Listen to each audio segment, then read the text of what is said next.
നിത്യ പറഞ്ഞ വിവരങ്ങൾ കേട്ടതോടെ സിദ്ധാർത്ഥിന്റെ മനസ്സിൽ തീ ആളിക്കത്തിയിരുന്നു. അടുത്ത പീരീഡ് മഹിയുടെ അക്കൗണ്ട്സ് ക്ലാസ് ആണ്.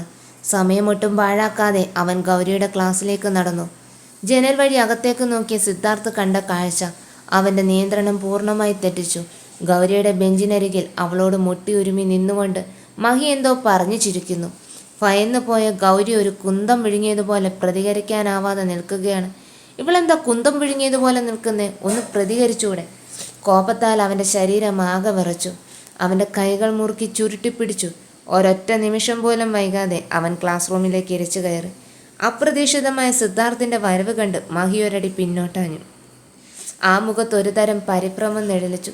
സിദ്ധാർത്ഥ് സാർ, എന്താ പെട്ടെന്ന് ഇങ്ങോട്ട്? മഹി പരിഭ്രമത്തോടെ കാര്യം തിരക്കി.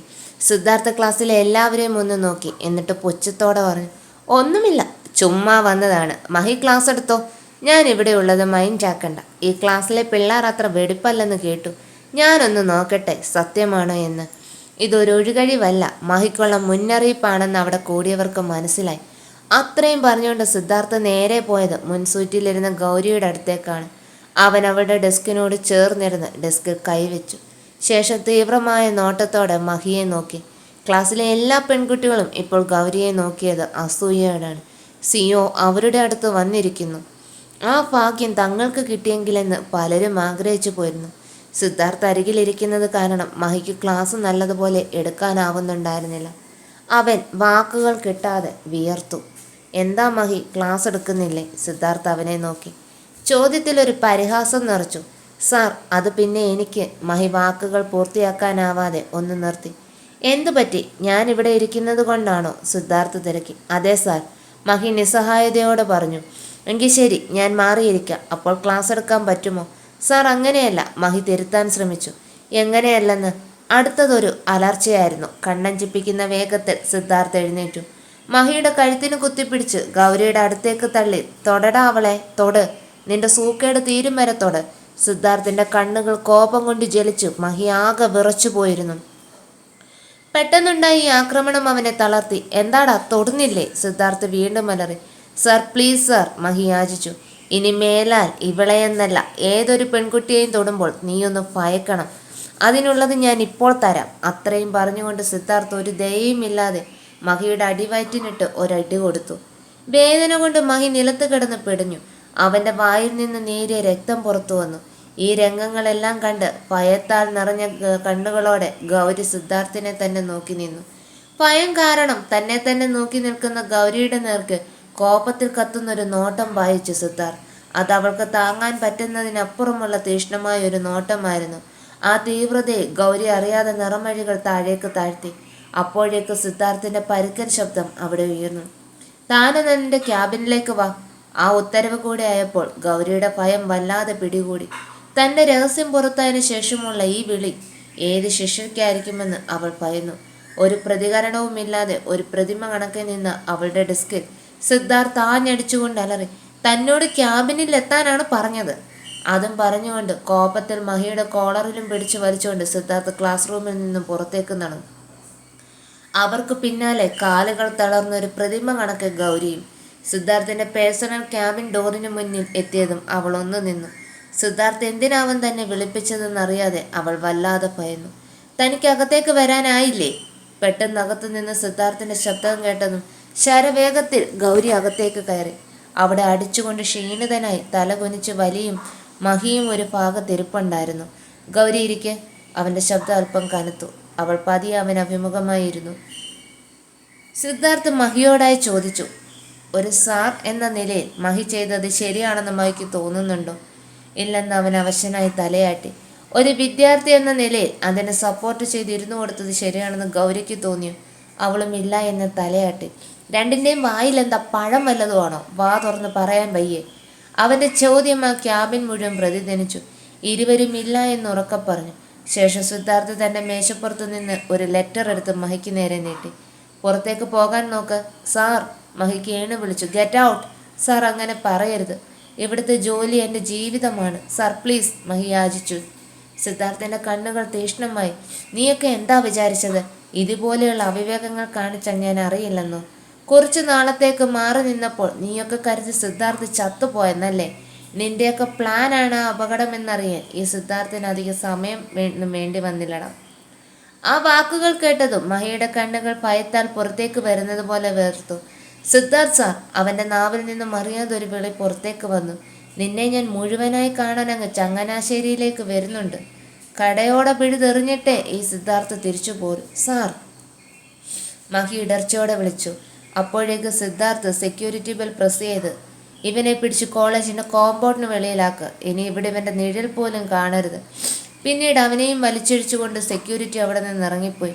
ഗൗരി ഇതെല്ലാം കണ്ട് തരിച്ചിരിക്കുകയായിരുന്നു. സിദ്ധാർത്ഥ് വർമ്മ എന്ന ബിസിനസ്സുകാരൻ യഥാർത്ഥ മുഖം അവൾ അപ്പോഴാണ് കണ്ടത്. ഗൗരി, സിദ്ധാർത്ഥ് വിളിച്ചു. അവൾ നിറമിഴികളോടെ തലയുയർത്തി അവനെ നോക്കി. ഒരു പുരുഷൻ നിന്നോട് മോശമായി പെരിയാറിയാൽ അത് തടുത്തെന്നേക്കുമായി ഇല്ലാതാക്കണമെന്ന് തനിക്കറിയില്ലേ? അവൾ തല താഴ്ത്തി നിന്നു. അതോ അറിഞ്ഞിട്ടും അതിൽ അലിഞ്ഞങ്ങ് നിന്നതാണോ? ആ വാക്ക് കേട്ടതും അവൾ ഇല്ല എന്ന് വിതുമ്പി പറഞ്ഞു. പിന്നെന്തിനാടി കോപ്പെ അവൻ്റെ തോന്നിവാസത്തിന് നിന്നു കൊടുത്തത്? കൈ വീശി അവൻ്റെ കരണം നോക്കി പൊട്ടിക്കാൻ പാടില്ലായിരുന്നോ? അവൾ നിറമിഴികളോടെ അവനെ നോക്കി. മാത്രം അറിയാം. അവൻ്റെ പേശികൾ കോപത്താൽ വലിഞ്ഞു മുറുകി. അവളുടെ നിസ്സഹായത അവനെ കൂടുതൽ ദേഷ്യം പിടിപ്പിച്ചു. എന്ത് പറഞ്ഞാലും കരഞ്ഞിരുന്നാൽ ആരും ഒന്നും ചോദിക്കില്ലെന്ന ഭാവമുണ്ടല്ലോ, അതാണ് നിന്നെപ്പോലുള്ള പെണ്ണിൻ്റെ ബലം. സിദ്ധാർത്ഥിൻ്റെ ആ വാക്കുകൾ ഗൗരിയുടെ നെഞ്ചിൽ ഒരു മുറിവുണ്ടാക്കി. അവൾ നിറക്കണ്ണുകൾ ഉയർത്തി അവനെ നോക്കി. അവൻ്റെ മുഖത്ത് അവളോടുള്ള അടങ്ങാത്ത ദേഷ്യം മാത്രമാണ് നിഴലിക്കുന്നതെന്ന് അവൾക്ക് വ്യക്തമായി കാണാൻ കഴിഞ്ഞു. അല്പനേരം അവിടെ നിശബ്ദത മാത്രമായിരുന്നു. അവൻ തന്നോട് മറ്റൊന്നും പറയുന്നില്ലെന്നത് കണ്ടത് ഗൗരി പതിയെ എഴുന്നേറ്റു. എങ്ങോട്ടാ? പെട്ടെന്നുള്ള അവൻ്റെ ചോദ്യം അവളെ നടുക്കിക്കളഞ്ഞു. സാർ, വേറെ ഒന്നും പറയാനില്ലെങ്കിൽ ഞാൻ ക്ലാസ്സിലേക്ക്. അവൻ അവളെ അടിമുടി ഒന്ന് നോക്കി ശേഷം തലയാട്ടി. അവൾ നടന്ന് പുറത്ത് കടക്കാൻ നേരം സിദ്ധാർത്ഥ് അവളെ വിളിച്ചു. ഡോ, ഒന്ന് നിന്നേ.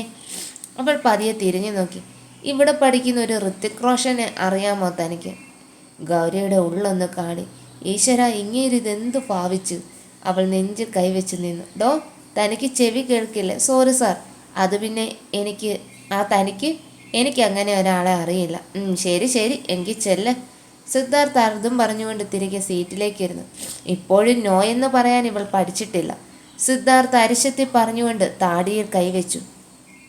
അന്ന് വൈകുന്നേരം ഗൗരി നേരത്തെ കോളേജിൽ നിന്നിറങ്ങിയിരുന്നു. അമൃതയുടെ വീട്ടിൽ പോയി വേഷം മാറി വീട്ടിൽ ചെല്ലുമ്പോഴേക്കും നേരം വൈകുമെന്ന് അവൾക്കറിയാമായിരുന്നു. ബസ് കാത്തുനിന്ന് അവളുടെ മുന്നിലേക്ക് പെട്ടെന്നൊരു ബുള്ളറ്റ് വന്നു നിന്നു. ആ ബുള്ളറ്റിൽ ആളെ കണ്ടതും അവളുടെ കൈകാലുകളൊന്ന് ആടിയുലഞ്ഞു. കിരണേട്ടെ! അവളുടെ ചുണ്ടുകൾ മന്ത്രിച്ചു. അവളുടെ സിരകളിൽ കോപം അണപൊട്ടി ഒഴുകി. കിരൺ ബൈക്കിൽ നിന്നിറങ്ങി അവൾക്കരികിലേക്ക് വന്നു. അവൻ്റെ മുഖത്ത് ഒരുതരം പശ്ചാത്താപ ഭാവമുണ്ടായിരുന്നു. ഗൗരി, അവൻ താഴ്മയോടെ വിളിച്ചു. നിനക്കിപ്പോഴും എന്നോട് ദേഷ്യമാണോ? അവൾ അവൻ്റെ മുഖത്തേക്ക് അവജ്ഞയോടെ നോക്കി. ഞാൻ ഇപ്പോഴും നിന്നെ ഒരുപാട് സ്നേഹിക്കുന്നുണ്ട്. ഞാൻ ചെയ്ത എല്ലാ തെറ്റിനും ഞാൻ മാപ്പി ചോദിക്കുന്നു. നീ എന്നോട് ക്ഷമിച്ച് എൻ്റെ കൂടെ എൻ്റെ ഗൗരി പെണ്ണായി വരില്ലേ? ഒന്ന് നിർത്തിപ്പോകുന്നുണ്ടോ? ഗൗരി അവൻ്റെ നേരെ ചീറിക്കൊണ്ട് പറഞ്ഞു. പെട്ടെന്ന് അവൻ അവളുടെ കൈകൾ തൻ്റെ ഇരു കൈകളിലുമായി കോരിയെടുത്തു. എനിക്കറിയാം എല്ലാം. ആ സിദ്ധാർത്ഥ് അവൻ നിന്നെ ഉപേക്ഷിച്ചു. എന്നാൽ ഞാനുണ്ട് നിനക്ക്. നിന്റെ അമ്മയും അച്ഛനും ആഗ്രഹിച്ചതുപോലെ നിന്റെ കഴുത്തിൽ ഞാൻ എൻ്റെ താലി ചാർത്തു. കിരൺ തൊട്ടു പോകരുത്, വിടാനാണ് പറഞ്ഞത്. അത്രയും പറഞ്ഞുകൊണ്ട് ഗൗരി അവൻ്റെ കൈ ശക്തിയിൽ കുടഞ്ഞു മാറ്റാൻ നോക്കി. ദേ നോക്ക്, ഞാൻ നിന്നെ ആഗ്രഹിക്കുന്നു, അത് നിനക്കും അറിയാം. പിന്നെ എന്തിനാ ഗൗരി ഈ പിടിവാശി? ഒരിക്കൽ എൻ്റെ എല്ലാം ആവണമെന്ന് ആഗ്രഹിച്ച പെണ്ണല്ലേ നീ?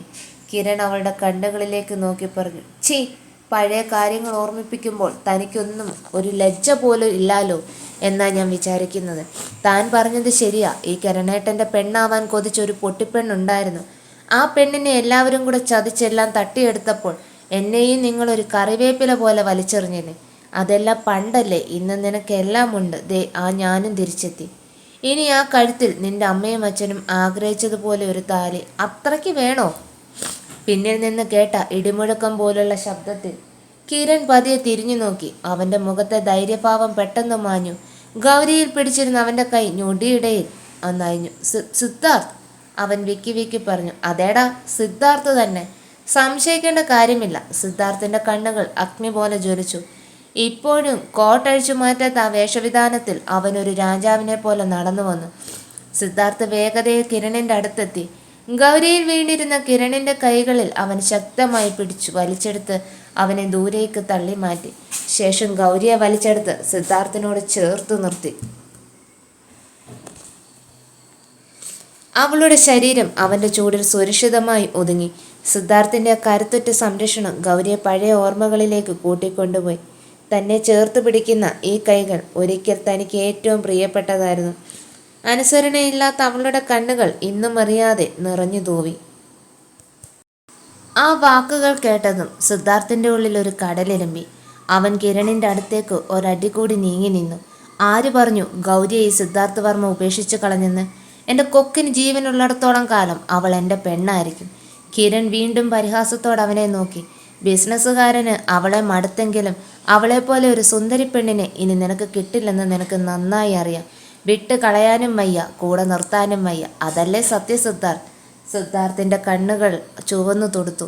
അവൻ്റെ നിയന്ത്രണം നഷ്ടപ്പെടുകയായിരുന്നു. സിദ്ധാർത്ഥ്, നിനക്ക് മടുത്ത സ്ഥിതിക്ക് അവളെ ഇങ്ങി തന്നേക്ക്. എന്തിനാ വെറുതെ കയ്യിലിട്ട് അമ്മാനമാടുന്നത്? എനിക്ക് മടുത്തു എന്ന് ആര് പറഞ്ഞടാ നായെ?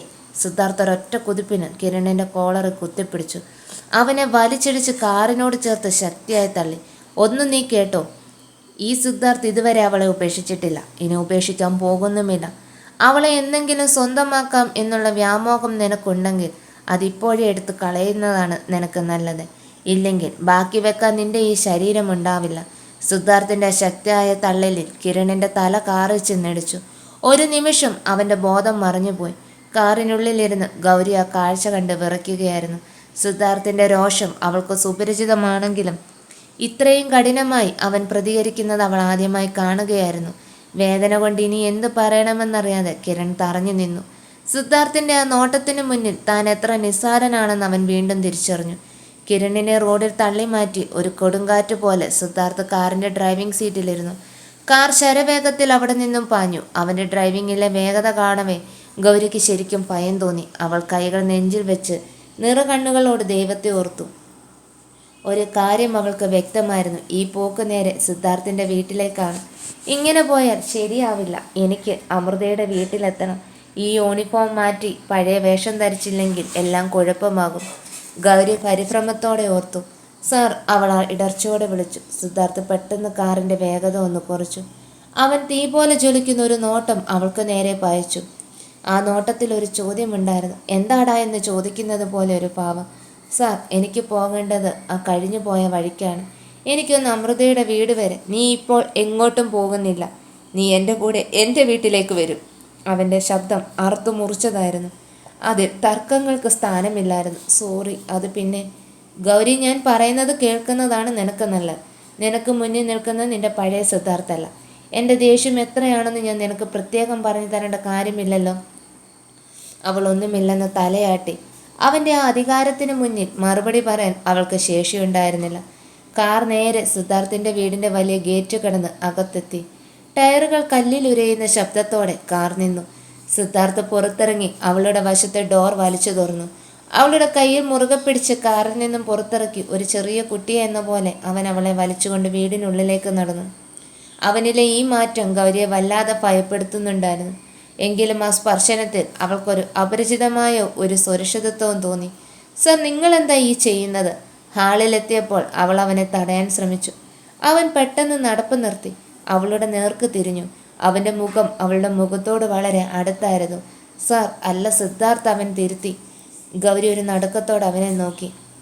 താൻ കേട്ടത് സത്യമാണോ എന്നവൾക്ക് വിശ്വസിക്കാനായില്ല. മുൻപും നീ എന്നെ അങ്ങനെയല്ലേ വിളിച്ചിരുന്നത്? ഇനിയും അങ്ങനെ മതി. ഈ സാർ വിളി നിന്റെ വായിൽ നിന്ന് എനിക്ക് കേൾക്കാൻ താല്പര്യമില്ല. അവൻ്റെ ശബ്ദം ഇപ്പോൾ ശാന്തമായിരുന്നു. അതിൽ പഴയ പ്രണയത്തിൻ്റെ ഒരു നേർത്ത ഇഴയെടുപ്പുമുണ്ടായിരുന്നു. ആ വാക്കുകൾ കേട്ടതു ഗൗരിയുടെ ഉള്ളിൽ വല്ലാത്തൊരാഹ്ലാദം നിറഞ്ഞു. കഴിഞ്ഞ കുറച്ച് ദിവസങ്ങളായി അനുഭവിച്ച വേദനകളെല്ലാം ആ ഒരൊറ്റ വാക്കിൽ അലിഞ്ഞു പോയതുപോലെ. എല്ലാം പഴയപടിയാവുന്നു എന്ന തിരിച്ചറിവിൽ അവൾക്ക് സന്തോഷം വിവരിക്കാനാവാത്തതായിരുന്നു. അവൾ അവനെ നോക്കിയൊന്ന് പുഞ്ചിരിക്കാൻ ആഗ്രഹിച്ചെങ്കിലും അവളുടെ കണ്ണുകൾ വീണ്ടും നിറഞ്ഞു തുമ്പി. ആ കണ്ണുനീർ സന്തോഷത്തിൻ്റെതായിരുന്നു. പ്രണയത്തിൻ്റെ തിരിച്ചുപിടിക്കൽ ഹാളിലേക്ക് കയറി നിന്ന ഗൗരിക്ക് താൻ ഇനി എന്താണ് ചെയ്യേണ്ടതെന്ന് ഒരു രൂപവും ഉണ്ടായിരുന്നില്ല. ഒരേ സമയം ഭയവും സന്തോഷവും അവളെ വരിഞ്ഞു മുറുക്കി. തനിക്ക് പിന്നിലായി തറച്ചു നിൽക്കുന്ന അവളെ സിദ്ധാർത്ഥ് ഒന്ന് തിരിഞ്ഞു നോക്കി. എന്താടോ ഇവിടെ ആദ്യമായിട്ട് കാണുന്നത് പോലെ നോക്കുന്നത്? ഇവിടെ താനില്ല എന്നുള്ളൊരു കുറവ് മാത്രമേ ഉണ്ടായിട്ടുള്ളൂ.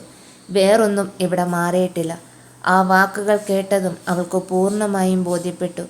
തനിക്ക് മുന്നിൽ നിൽക്കുന്നത് പഴയ കടുപ്പക്കാരനായ സിയോ അല്ല, മറിച്ച് തൻ്റെ പ്രിയപ്പെട്ട സിദ്ധാർത്ഥാണ്. കവിളിലോടൊഴുകിയ കണ്ണുനീർ അവൻ കാണാതിരിക്കാൻ അവൾ വേഗത്തിൽ കൈകൾ കൊണ്ട് തുടച്ചു മാറ്റി. എന്നാൽ സിദ്ധാർത്ഥിൻ്റെ കണ്ണുകളിൽ നിന്ന് അത് മറച്ചു വയ്ക്കാൻ അവൾക്കായില്ല. അവൻ പതിയെ അവളുടെ അടുത്തേക്ക് വന്നു. ആഹാ, ഇടമലയാർ ഡാം തുറന്നോ എൻ്റെ പൊന്നു ഗൗരി? തനിക്ക് ഈ കണ്ണീരൊട്ടും ചേർച്ചയില്ല കേട്ടോ. ഈ മുഖത്തെപ്പോഴും ആ പഴയ ഇളംപുഞ്ചിരിയാണ് രസം. അത്രയും പറഞ്ഞുകൊണ്ട് സിദ്ധാർത്ഥ് അവളുടെ ഇരു തോളുകളിലും പിടിച്ചു. അവൻ അവളുടെ കണ്ണുകളിലേക്ക് ആഴത്തിൽ നോക്കി. എന്താടോ താനിങ്ങനെ സ്തംഭിച്ചു നിൽക്കുന്നത്? ഇത് ഞാൻ തന്നെയാ, ഗൗരിയുടെ സിദ്ധാർത്ഥ്. ആ വിളി കേട്ടതോടെ അവൾ കടക്കി പിടിച്ച സങ്കടങ്ങളെല്ലാം അണപൊട്ടി ഒഴുകി. അവൾ പൊട്ടിക്കരഞ്ഞുകൊണ്ട് സിദ്ധാർത്ഥിനെ നെഞ്ചിലേക്ക് മുറുകെ കെട്ടിപ്പിടിച്ചു. സിദ്ധാർത്ഥും അവളെ തന്നോട് ചേർത്ത് പിടിച്ചു. അവൻ അവളുടെ തലയിൽ ആശ്വസിപ്പിക്കാനെന്നോണം പതിയെ തലോടിക്കൊണ്ടിരുന്നു. ഞാൻ വല്ലാതെ പേടിച്ചു പോയി സിദ്ധാർത്ഥ്. നീ ഇനി ഒരിക്കലും എന്നെ നിന്റെ ജീവിതത്തിലേക്ക് തിരികെ കൊണ്ടുവരില്ലെന്ന് ഞാൻ ഭയന്നു. അവൾ വിതുമ്പലോടെ പറഞ്ഞു. ശരിക്കും ഈ കഴിഞ്ഞ മാസങ്ങളെല്ലാം ഞാൻ അനുഭവിച്ച വേദന എത്രയാണെന്ന് നിനക്ക് പറഞ്ഞാൽ മനസ്സിലാവില്ല ഗൗരി. ഞാൻ നിന്നെ അത്രമാത്രം മിസ് ചെയ്യുന്നുണ്ടായിരുന്നു. അവൻ അവളെ തന്നിൽ നിന്നും അല്പം അടർത്തി മാറ്റി അവളുടെ മുഖത്തേക്ക് നോക്കി. അവൻ്റെ കണ്ണുകളിൽ ഇപ്പോഴും പ്രണയം മാത്രമായിരുന്നു. നീ ഇപ്പോഴും ഞാനില്ലാതെ ജീവിക്കാൻ പഠിച്ചിട്ടില്ലല്ലേ ഗൗരി? അതുകൊണ്ടല്ലേ ഇന്ന് ഇത്രയും സംഭവങ്ങളുണ്ടായിട്ടും നിനക്കൊന്നും നല്ല രീതിയിൽ പ്രതികരിക്കാൻ പോലും കഴിയാത്തത്? ഗൗരി തല താഴ്ത്തി പറഞ്ഞു. ഇത്രയും കാലം എല്ലാത്തിനും എനിക്ക് താങ്ങും തണലുമായി നീയുണ്ടായിരുന്നു. പെട്ടെന്ന് അതില്ലാതായപ്പോൾ ഞാൻ തന്നെ ഇല്ലാതായതുപോലെ എനിക്ക് തോന്നിയത്. എൻ്റെ കരുത്ത് നീയായിരുന്നു. സിദ്ധാർത്ഥ് അവളുടെ കൈകളിൽ കൈ വെച്ചു. സാരമില്ല, ഇനിയിപ്പോൾ ഞാനുണ്ടല്ലോ. ഇനി ഈ സിദ്ധാർത്ഥിൻ്റെ ഗൗരിയായി നീയും, ഗൗരിയുടെ സിദ്ധാർത്ഥ ഞാനും ഈ വീട്ടിലങ്ങ് വിലസും. എങ്ങനെ? അവനൊരു കള്ളച്ചിരിയോടെയും കുസൃതിയോടെയും ചോദിച്ചത്. ഗൗരി അതിനെ തറപ്പിച്ചു നോക്കി. സിദ്ധാർത്ഥ് വർമ്മ എന്തിനുള്ള പുറപ്പാടാ? അവളൊന്ന് പതറി ചോദിച്ചു. എൻ്റെ പൊന്നു പൊണ്ടാട്ടി, കാലം കുറച്ചായില്ലേ? ഇനിയും കാത്തിരുന്നാൽ ചിലപ്പോൾ ഈ സിദ്ധാർത്ഥ് അഗ്നിപർവ്വതമായി പൊട്ടിത്തെറിക്കും. അത് നിനക്ക് ചിലപ്പോൾ താങ്ങാൻ പറ്റിയെന്ന് വരില്ല. അവൻ വശ്യമായി ചിരിച്ചുകൊണ്ട് പറഞ്ഞതും ഗൗരിയുടെ മുഖം ആകെ ചുവന്നുപോയി. അവളുടെ നെഞ്ചെടുപ്പ് കൂടി. അവൻ്റെ മുഖത്തേക്ക് നോക്കാൻ പോലും അവൾക്ക് നാണം തോന്നി. അവൾ പതിയെ കണ്ണുകൾ താഴ്ത്തി അവൻ്റെ നെഞ്ചിലേക്ക് മുഖം ഒളിപ്പിച്ചു. ഇനിയും അവൻ്റെ നോട്ടത്തെയും അവൻ്റെ വശ്യമായ സംസാരത്തെയും താങ്ങാൻ അവൾക്ക് കഴിയുമായിരുന്നില്ല. അതുകൊണ്ട് തന്നെ മറ്റെന്തെങ്കിലും ഫോക്കസ് ചെയ്യാൻ അവൾ ഒന്നും വെമ്പൽ കൊണ്ടു. സിദ്ധാർത്ഥ്, തനിക്ക് ഫുഡ് വേണ്ടേ? ഞാൻ ഫുഡ് ഉണ്ടാക്കി തരാം. അവൻ കവിളിൻ്റെ ഒരു വർഷത്തേക്ക് നാക്ക് വലിച്ചുകൊണ്ട് അല്പനേരം അവളെ അടിമുടി ഒന്ന് നോക്കി. ഫുഡൊന്നും നീ ഉണ്ടാക്കണ്ട, അതിനൊരു ഋത്തിക് റോഷൻ വന്നിട്ടുണ്ട്. അവളൊന്ന് അമ്പരന്നു. ഈശ്വര, അങ്ങനെ ഒരു പരിപാടി ഉണ്ടല്ലോ ഇതിനിടയിൽ. അവളുടെ ഹൃദയമിടിപ്പ് ആ ഹാളിൽ മുഴുവൻ കേൾക്കാൻ പാകത്തിനുയർന്നു. അത്രയും പറഞ്ഞുകൊണ്ട് സിദ്ധാർത്ഥ് മുകളിലേക്ക് കയറി നടന്നു. അവൾക്ക് പറയാൻ എന്താണുള്ളതെന്ന് പോലും അവൻ കേൾക്കാൻ നിന്നില്ല. ഈശ്വര, ഇനി എന്തു ചെയ്യാം? സിദ്ധാർത്ഥ് എന്നോട് പലവട്ടം പറഞ്ഞിട്ടുണ്ട് കള്ളത്തരം ഒരിക്കലും സിദ്ധാർത്ഥ് പുറത്തു തരില്ല എന്ന്. ഇപ്പോൾ അടുത്തതേ ഉള്ളൂ. ഇനി ഇതിനിടയിൽ ഒരകൽച്ച വരാൻ ഞാൻ ആഗ്രഹിക്കുന്നില്ല. ഈശ്വര, എന്നെ ഇങ്ങനെ ഒരു കുടുക്കിൽ കൊണ്ട് നീ ആക്കിയല്ലോ.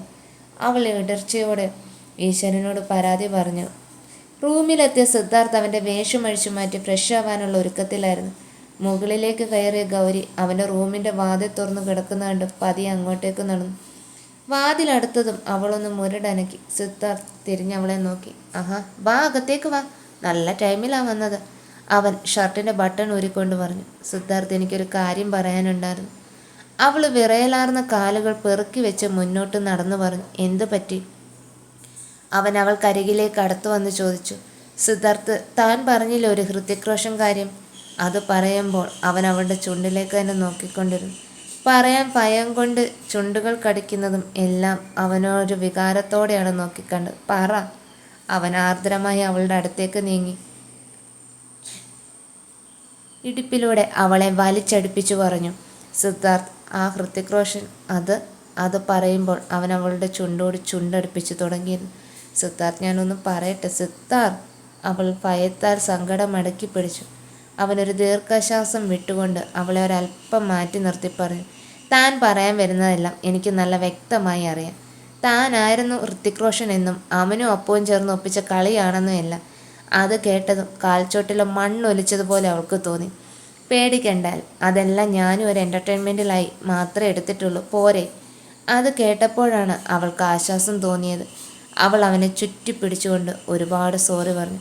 സോറിയൊന്നും വേണ്ട, പകരം ഒരു കാര്യം ചെയ്താൽ മതി. എന്താ സിദ്ധാർത്ഥ്? അത് പിന്നെ അവന് വഷളൻ ചിരിയോടെ അവളെ കോരിയെടുത്ത് ബെഡിനരികിലേക്ക് നടന്നു.